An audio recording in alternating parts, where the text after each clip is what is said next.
Your wish I sign them as a true record. Yes. Thank you very much. Declarations of interest, if any? Yes, please. I think I need to declare an interest in item 6 for the voluntary sector grants as a RAVS trustee. Thank you very much indeed. And if anybody finds an interest that they weren't sure of at the beginning, please tell us then and we'll make sure it's recorded.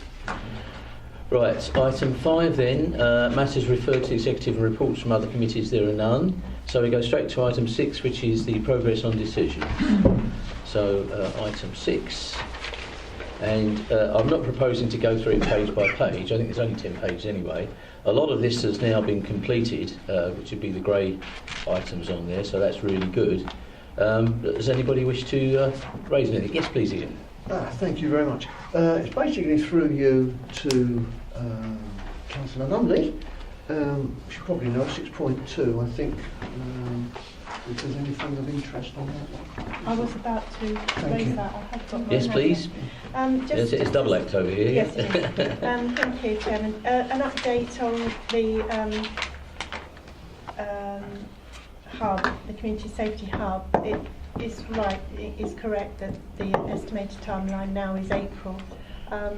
But I think it's important that we note that although they're not together there at the moment, there is some good work being done with the specific days of action that have been taking place with Community Safety Partnership, with police, environmental health, housing, planning officers, and there's been some operation days. There's always one each month, but occasionally more than one in hidden harms and immigration type issues, and there have been arrests made. So, and the community safety officer for Rochford District has weekly tasking meetings with the police at Rayleigh Police Station. Okay, thank you very much. Ian, do you want to come back again? Yes, please. Could it be confirmed that some of the rumours that are circulating are completely fallacious? Would you like to tell me what they are? That it's going to be closed? What's going to be closed? Rayleigh Police Station. Not that I'm aware of.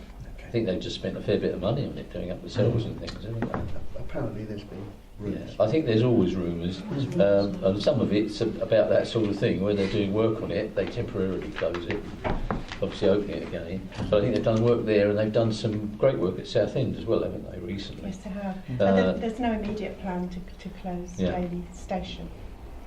Yeah, but who knows? You know, it's not in our hands, is it?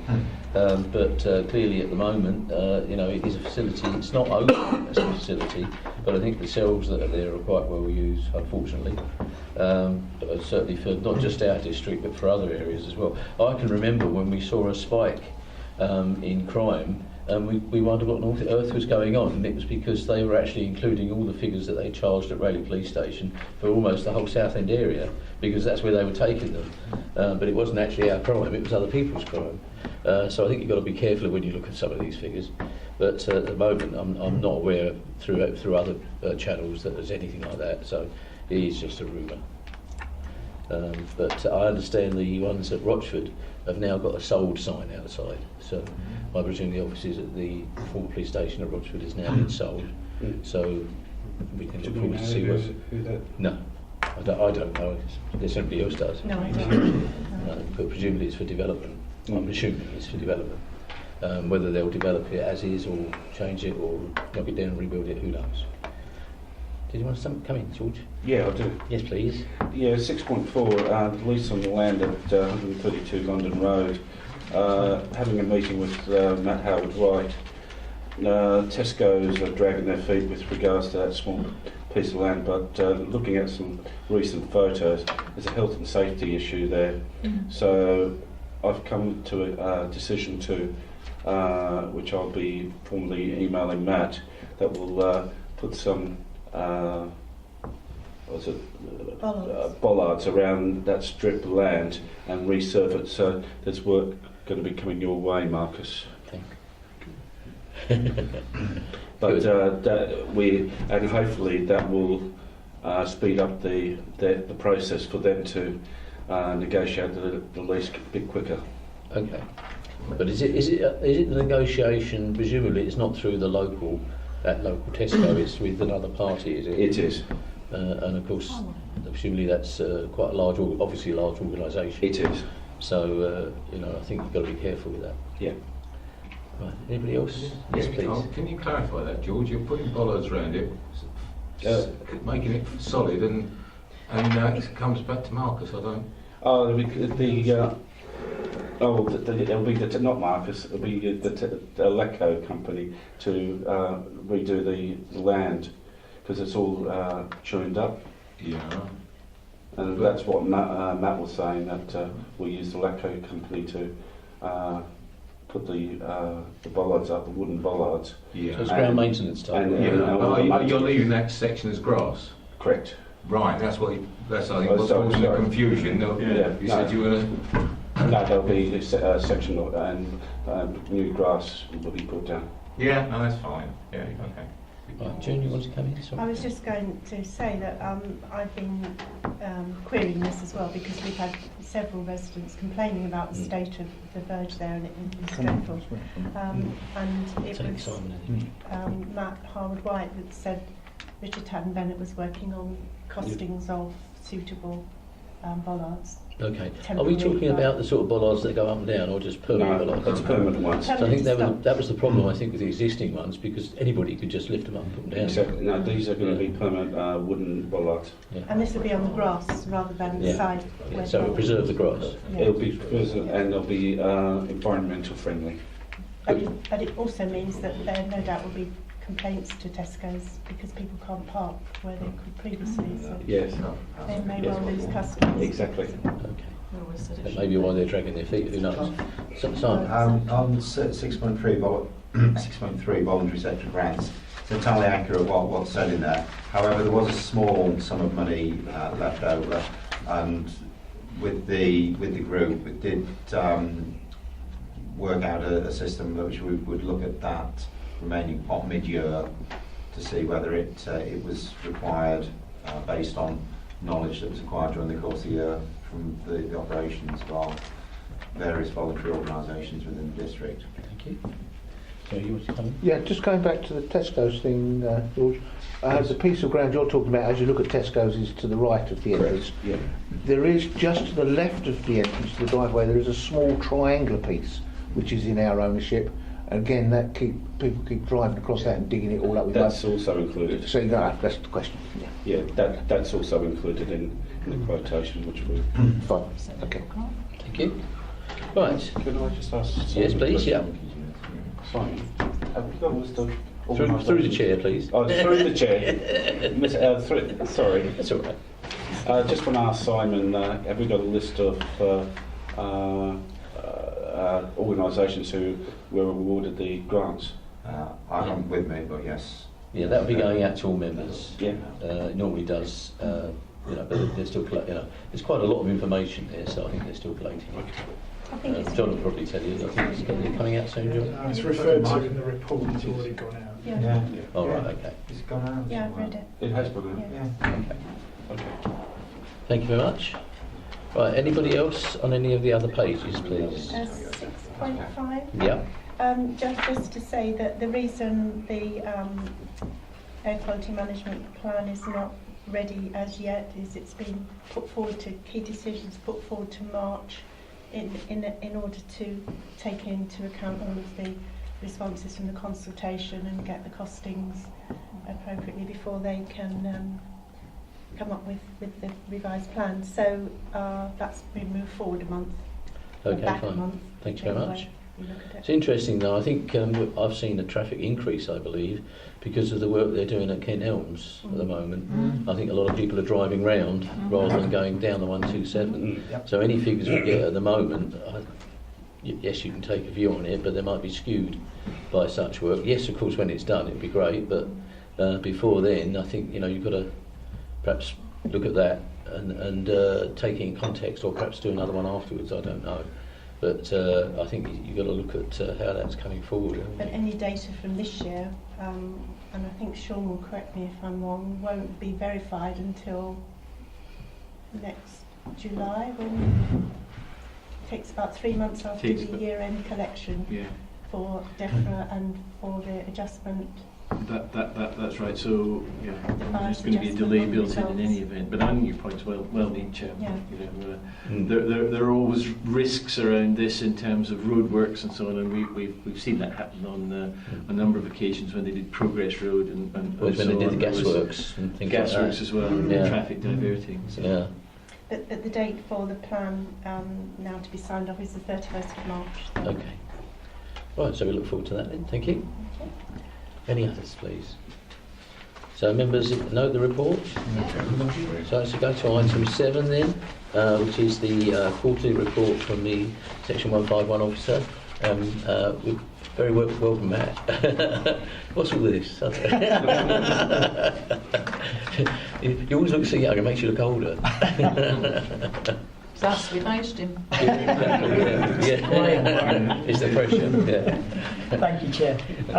I don't propose to go through the report in detail unless there's questions, but I will just highlight some key points. Turn to page 7.2, paragraph 3.2. There's a table in there. I just want to highlight one particular figure, 426,000, or nearly £427,000. That is our forecast underspend as at the end of this financial year, so 31st of March, end of this month. That is where we are forecasting to be against current budget, which is obviously a healthy position. Underneath are the key savings and expenditure items. I'll just run through some of those. So Marcus has done a good job in negotiating some of his contracts, driving costs down, so £84,000 saving there in the year. The car park display, pay and display revenue is up, mainly through volume. I know we had the increase in ticket prices earlier in the year, but the volume has gone up, particularly on season tickets as well, which is good. Building control income, pleased to say, is showing positive at the moment and is continuing to do so through to the end of the year. We've got a few savings around office accommodation, repairs and maintenance costs, the nature of where we're at with office accommodation at the moment and where we might be in a few years' time, pending whatever's going to happen. Some of the works have been reduced, just keeping us to that needs to be done purely from health and safety point of view. So there's a saving there against non-essential repairs and maintenance. On the flip side, we obviously still have some concerns around around temporary accommodation, and this report just highlights what members are already aware of and what they have been made aware of through the budget process this year, which is expenditure looking like be about £200,000 higher on B&B accommodation. Pre-application planning advice isn't doing as well as it was expected, £25,000 under income there, and local land charge income as well is looking to be about £40,000 under budget.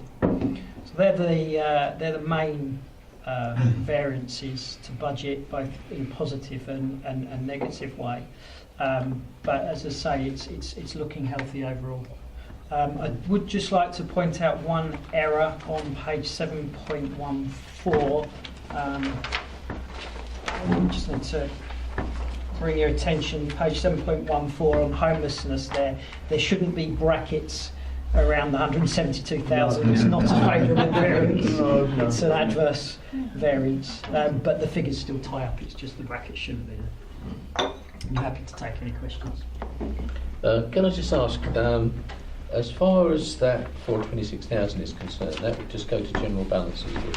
It will, yes. So that will be transferred into general fund reserve at the end of this financial year once we wind up final accounts through May, June and July. I mean, we're not there yet, so No, it could change, but that's the forecast at the moment. And then there'll be a decision from general fund balance where that will then go into maybe transformation reserve or Okay.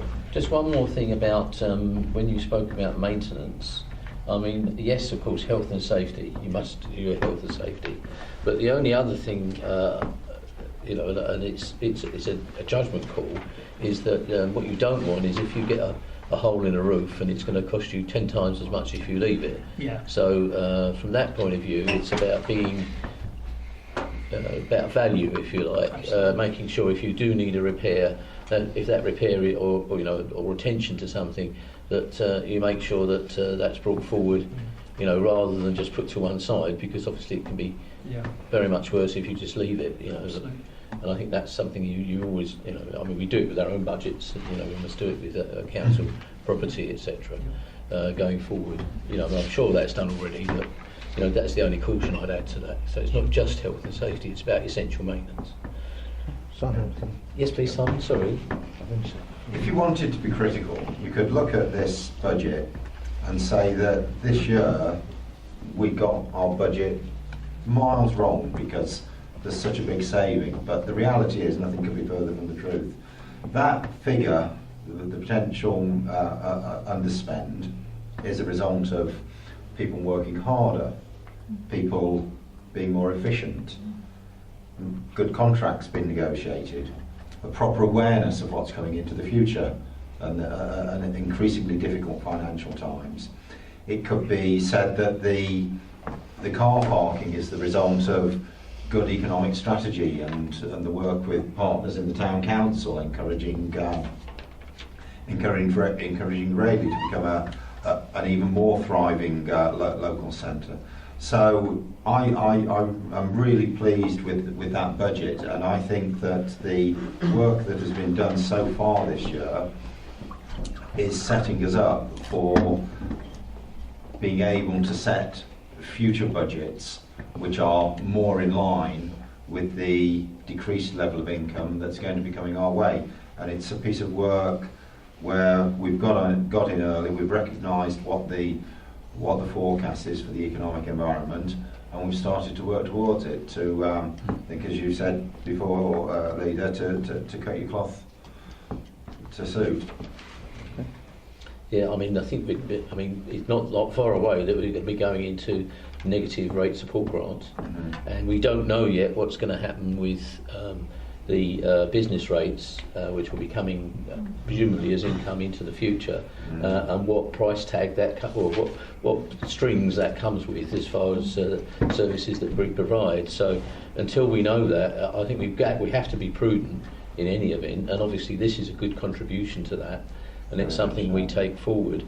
But every year you've got to try and cut your cloth, but there's only a certain amount of cloth that you can cut. And we still have to provide services. And these savings go into the fund to help us plan for the future and take some initiatives. Indeed, yeah. Okay. Yes, please, Ian. Yes, just a couple of observations.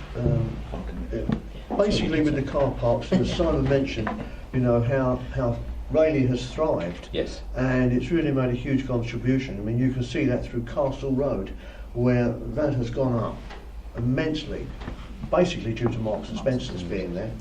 But the big worry that you actually brought to the table, Leader, was business rates. Yeah. And how that will affect Rayleigh, and how that will impact on the smaller independent businesses within Rayleigh that are one of the draws that actually help to fill the car parks.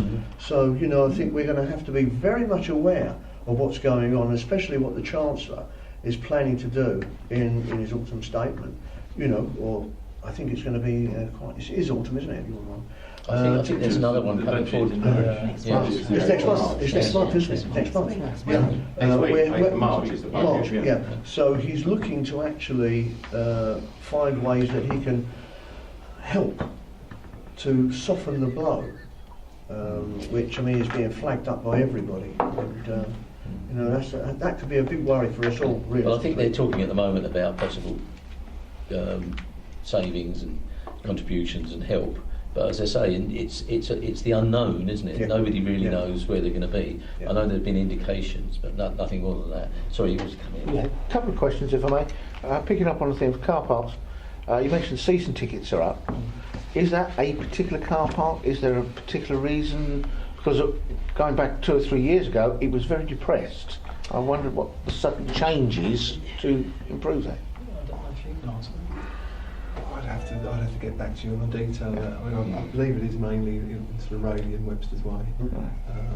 Is where the interest has gone up. And I'd have to double check. I was just curious to... Yes, but you're right, it has gone up significantly. Chairman, I think there's every likelihood it reflects the comments that Simon made about Marks and Spencer. well, not just Marks and Spencer's, Yeah. but I think generally the positive business environment that we have in Raleigh at the moment. And you know, the more businesses there are, the likelihood is that there's more of a demand for season tickets. No, I just wondered if it was the approach, for example, was... We can have a look. I think a lot of these websites, I think it was the PCT as well, have taken a lot more use than Castle Road. But that's from memory rather than... Yes, sure. It'll be interesting to see. I think we get the figures from time to time anyway, don't we? We do, I can bring them down a bit Yeah.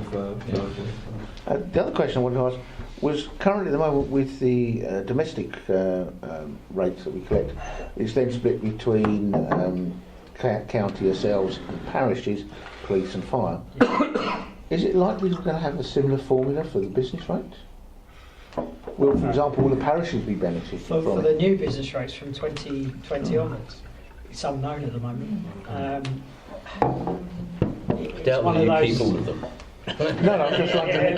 There's Doesn't been work no that way. detail on the split of business rates. Yeah. I mean, I can't see how they couldn't continue to split it up somehow towards the other preceptors, but the detail we don't know. Well, Chairman, I think the interesting, I mean, there's a lot of work taking place around business rates, and I think there's a pilot due to start imminently. But I mean, I think for me the key is not necessarily that, but the work on the fair funding formula, because I think that's the key to where we'll see our finances in the future. And it's my understanding that the fair funding formula, whatever the decision is on that, will come into operation the day before the new business rates mechanism. You know, in other words, we'll find out how much we get to keep, and you know, I have a sneaking suspicion the news will not be.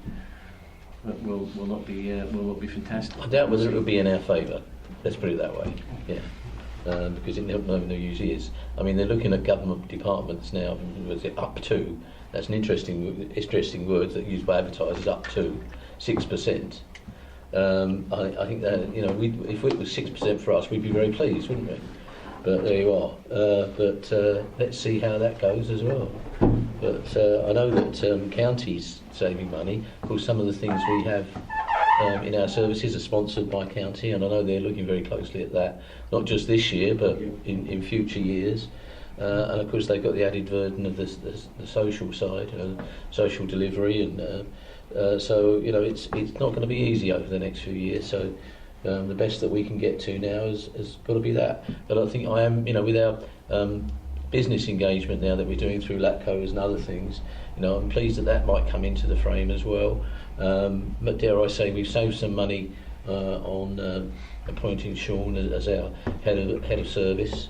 You know, these are the sort of initiatives I think we've got to look to in the future. And sometimes you've got to make some difficult decisions about what are your priorities going forward, and those priorities have got to reflect, hopefully, what the people out there are thinking as well. And still provide the services that they're expecting of us. And homelessness is obviously one of those. So, you know, hopefully with some of the development that's going forward, that we'll see some of that go back as well.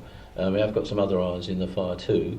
So, you know, I think we've got the business development going through the business park as well. So I think, you know, at least we've got that future to look forward to. And there are plans, and there are good things coming forward for Rochford. And we're a real player in that as far as South Essex is concerned. And we've got the airport too. We're working well with our colleagues in Southend and throughout South Essex too, so there's good conversations going on. It's now, what do they call it, Opportunity South Essex now instead of Thames Gateway, which I think speaks for itself. And I think the new lady that's in charge of that, Gloria Idegaro, is doing a sterling work. I think, you know, she's really getting in her stride as far as some of that's concerned, and we're part of that too. So I think there are some good things coming forward, but we've still got to be careful and prudent about how we go forward. Sorry, Judy, did you want to say something? Yes, I'm please. doing my soliloquy here. That's fine. Interrupt. A couple of things, but the main thing was just a comment about homelessness, and there's a reference on page 7.15 to the number of households in emergency accommodation, 34. I think it's also important to note that in January there were 130 approaches to the housing options team, and prior to that it had been averaging about 90 a month. So we're beginning to see a real escalation, and I know certainly myself, but I'm sure other members have had direct approaches from residents in some quite dire situations. But the team are working as hard as they can. They've got new members, new officers appointed, being trained, and they're just working flat out. They're really, for what they're dealing with, they're really getting some results. And I think Louise is doing a sterling job on that. She's doing an absolutely sterling job, and the team, yeah. They are themselves, desperate for wanting to find homes for people that are in such dire need. The other one was just on page 714, against the public health money. It says for Marcus Hotman. Is that right? Is that not Louisa one? It's a bit of an oddity for some reason. No, it sits within my budget area for some reason. I think it's almost a sit for decision, isn't it? I've just been explaining. Is it about open spaces, green spaces? It's mainly drainage and things that sit under that. That seems to be exactly the amount, or maybe not. It's 26,000 something for the public health. Am I confused, John? We'll need to. We can clarify that. Is that the bit that's for sewers? It's a funny. It's got. Remember, he's got the stray dogs contract under there. Kenning of stray dogs, and I think we'll get clarification on that. Yeah. But it's a bit of a strange name, but the budgets within there are certainly, unfortunately, for me to deal with. So it's like the stray dogs and the. So I need to talk to you sometime. If you wish to. I can confirm the Public Health Improvement Officer doesn't sit under it. No, thank you. It's not enough. It shouldn't be shown as a spend either. That's paid for, isn't it? From a shared thing with council. Yeah, that's in and out. Yeah. That's not. Okay. So if you can go away and perhaps have a chat. Thanks for that We'll clarification. sort that out. Yeah. I just found another little note here that I made that in January they had a situation, I believe in February, the team had a situation, the homelessness team, where all the B&B locally and outside the district were full, and they had to send a mother and child to B&B in Kent, nightly paid accommodation. Not ideal, but No, the obviously not. only option open to them. No, but at least they had that accommodation. Exactly. That's the thing. Yeah. They had a roof over their head. Yeah. It's difficult, isn't it? I was just going to say, we had quite a discussion around this the other day, didn't we, with Nick, from the LATCO point of view, looking at those sort of issues. And yes, some of that information did come forward, and it's quite worrying, I will admit. Yeah, it's not a good situation Yeah, to it's not be a good in. situation. Thank you. Okay, thank you. But presumably once Francis Cottage Lodge is available, that will help relieve the situation. Yes, it will. 17 units, Yeah. Chairman. It will make a substantial difference, and as members know that there was a reference to that in the budget that was approved a couple of weeks ago. 22 cents, please. It's not due to come into use straight away. It's going to be a couple of months yet, isn't it? Well, I think there's some work being done, isn't there, also, to make sure the accommodation is Yes. Is I it understand suitable? all tenants, current tenants, have now been offered and accepted alternative accommodation. because you have to be very careful about that because you're dealing with vulnerable people. Absolutely, yes. So it's quite right that take our time with them and make sure they're happy with what's going Yes. forward. Yeah. But okay. Right. Any other questions, please? Thanks for that, Matt. Right, I'll take the decisions in its entirety, 1.1 to 1.4. Are members agree with that? Agreed. Thank you very much. Right, so item 8 is the award of the Core Environmental Trust Grant. And I think there's a very nice picture in the paper today. So I don't know if you want to comment on that at all. Not the picture, but you can. No photo. It's corporate, is it photo opportunity? Yes. I think it's I think since May, when I became involved with this, we initially were firefighting. I think we've progressed on as a section to become more proactive now and to actually be in a position to be more constructive. This is just one of the scenarios that we've been involved in. There are others down the road that we're working on, Marcus, myself and Woodland teams and other people within it. So this is just the first of what we hope will be a succession of good news stories. I don't think there's much more to add, Chairman. Okay, well, Unless Marcus has got any further comments he wants to throw in. But I think we've got the right squad of people at the moment who are all looking forward. They all see what we're trying to achieve and they want to be part of it. So I don't think we can argue against accepting a grant. The only decision we have to make is about the 4,500. But I think within the decision it should say about the 4,500. That was pointed out to me in another place because we got on there to approve a grant award of 45,000. But I think we need to approve the allocation of 4,500, don't we? So that we can accept the grant of 45,000. I think we need to amend the decision to say that. Would officers agree? Yes, Chairman. Yeah. I think that's where we are with it. Is that right? Well, to be clear, the £4,500 is from an existing budget. Yeah. So It's already been approved. So you've approved £25,000 already to spend on play equipment. So my view was that the £4,500 is almost a decision that I was gifted to make. I think we announced it. There's no harm in the resolution. No, I think it clarifies. It clarifies the position yeah. that 4,500 of an existing budget, shall we Yes. say, will be utilised towards the grant award that we're getting for 45,000. Yeah, absolutely. Well, perhaps words in that statement, just to make it clear, because anybody who looked at that would think we're putting 45,000 towards it, but we're not. Yes. Paragraph 2.5, Chairman, proposed council provide necessary contribution of 4.5, Yeah. drawn down from place spaces, capital Yeah. budget, so that can just be part of it. So if we can incorporate that Yeah. within the decision, I think that would make it clearer, I think, on what we're trying to say. So are members happy with that? Yes. So we'll take that forward, thank you. Right, item 8, you've done item 8. So item 9 is a timetable of meetings. You've got the timetable there, members, if anybody wishes to speak on any of the items on that one. I think you had something, Simon, didn't you?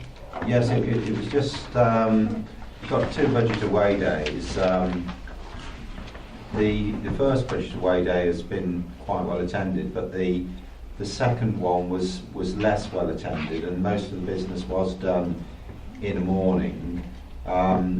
So for officer and possibly members' convenience as well, suggest that the second budget away day was done as an evening session, compact and concise, and there's potentially a small cost saving there as well. Yeah, and I think if we started at 7 rather than 7:30, I think that would be acceptable. I think, you know. Yeah, Um, sounds entirely reasonable. Yeah, and of course there would be some budget savings within, you know, not going out, etc. So, and I think some, you know, all members can get to the Civic Suite Yeah. and take Sounds part. reasonable. You know, I appreciate, you know, it does, when you have an away day, it does sharpen the mind, but when we're in a position where we're really just presenting where we are, with, you know, after all the discussions that have gone on, I think we're, you know, it's a good thing to do. So thank you for that suggestion. The only thing, if it were possible, I'd like to have it in a room away from the council chamber, because the council chamber is where we tend to argue with each other. Well, this is the point about the away day, isn't it? So, depending on numbers, of course, you know, Yeah. perhaps this room could be utilised. Perhaps it could. Yeah, we yeah. can I think you can get probably members in here, couldn't you? If it's a theatre style presentation. We have done in the past. Yeah. Yeah. Yeah, We can look at what the options are. Okay. Sorry, Ian, you Would wanted you to be come in? wishing to continue it on the Saturday or change it to a midweek? Oh, midweek. Fine, okay. Yeah, I think that would be much better, I think. Yeah. Yeah. The October one stays the same, just the January one. Okay. Okay. Other than that, are there any preferences relating to the timetable? So members accept that? Yeah? Yes. Agreed. Thank you. Right, we come now to the time, members, we go into private and confidential. We're off. Right. So.